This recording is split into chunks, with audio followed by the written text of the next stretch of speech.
How to disable OneDrive in Windows 11. Hi everyone, I'm here to assist you today with that, and easily let's jump right in. First, click on OneDrive on your desktop.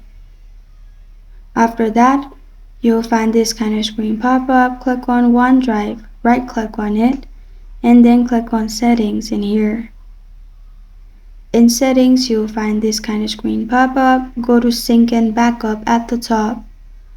Click on Manage Backup. Then make sure all the settings is turned off in here.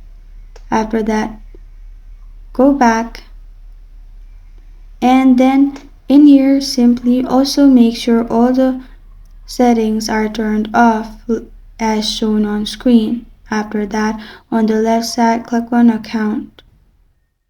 In Account, you will find this kind of screen. Click on Unlink this PC at the top.